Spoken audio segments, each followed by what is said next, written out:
My name's Liz. I'm a comic illustrator from Birmingham in England, and I've been drawing comics since probably about 2006. That's when I first self-published a comic. I've self-published about 10 different titles, but that's not including, I often make smaller zine comics which are just photocopied or just printed in a very simple way. Probably if you included all of those, it would be more like 20 or 30 different titles of comics in this time. Each new comic has new characters, so there's characters that I always try and include in each comic because they're people tell me they're their favourites. So there's people who've read my comics right from the start and they expect to see the characters that have been in previous comics and new stories about those characters. But to make it interesting for me, I also introduce new characters as I go along. There's characters that have always been around, like Depressed Cat and Leaning Rabbit and Watermelon Boy. Those were all original characters that I came up with 8 years ago, and now they've gained friends within my world of characters.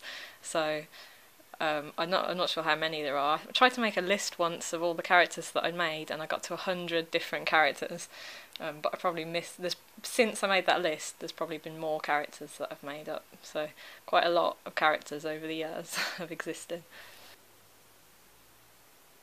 When people come to my stall at conventions, or email me, or tweet at me, or whatever, to tell me their favourite characters, it's really nice because I think you get an insight into what that person's like based on the character they've chosen as their favourite.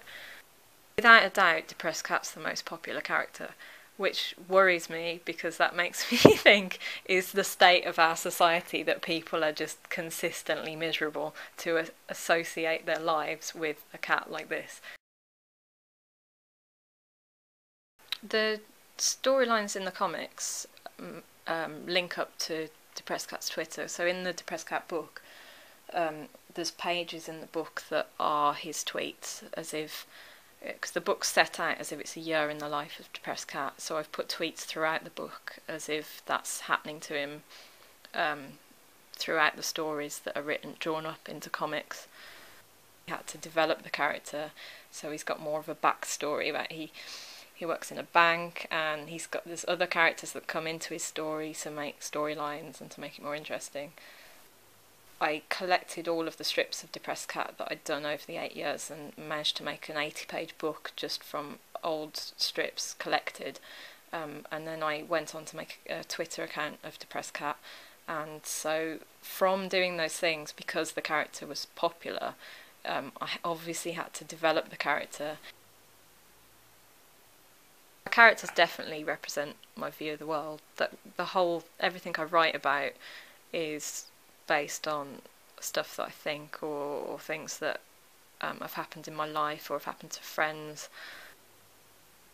I don't think anyone who is creating anything fictional is really truly creating fiction. Everything is based in something that's happening for real in their lives. It's just either greatly disguised in fiction, or it's quite blatantly something that's happened to them.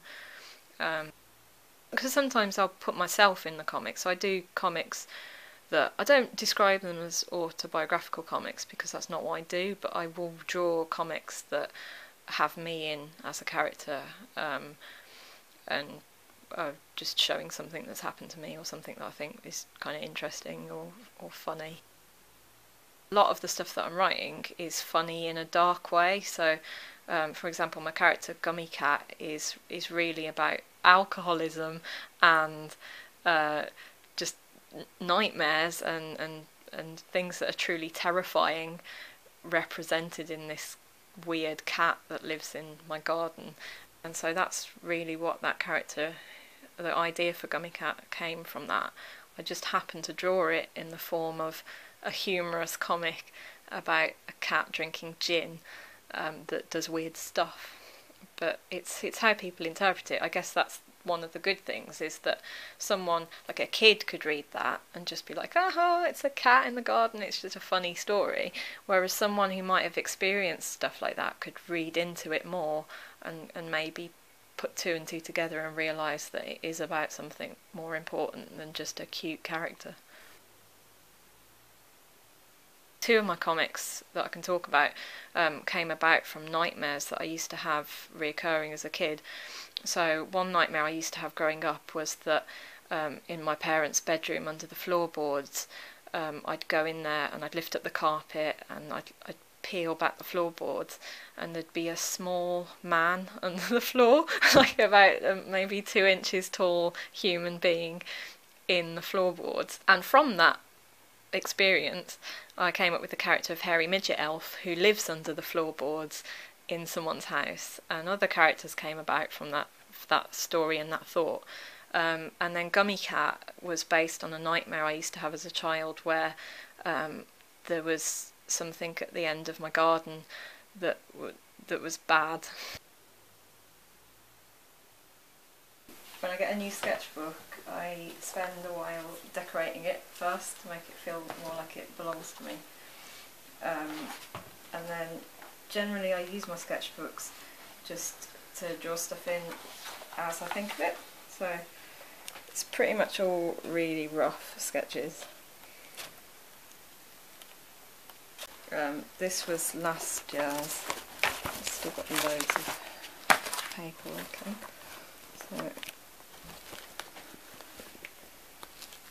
this was some rough work for. I did a comic for Hick and Hock Mysteries Anthology, and I did a story about Rasputin. So this is all the rough work for Rasputin. So it's got photos stuck in and working out of how I was going to draw him and stuff like that. There he is. This was some workings out for. So I generally keep lists of things. So if I'm working on a new comic, I'll keep a list of ideas for pages and what's going to go on each page and stuff like that in my sketchbook as well. That was the workings out for. What is that? That was the workings out for the Keith the Wizard book, which I haven't made yet. I started doing it last year, where I always carry my sketchbook with me, so that if I don't draw anything in my sketchbook that day, it's been a punishment that I've had to carry it around all day, which means that when I go out to like a cafe or wherever, it makes me feel like I have to draw something, because otherwise I'll get home and be like, no, I've carried my sketchbook around all day. So definitely that has helped with coming to like getting ideas to form, because often when I didn't do that, I'd think of a really good idea when I was out or whenever, and I wouldn't have my sketchbook with me, so that idea just would be gone forever.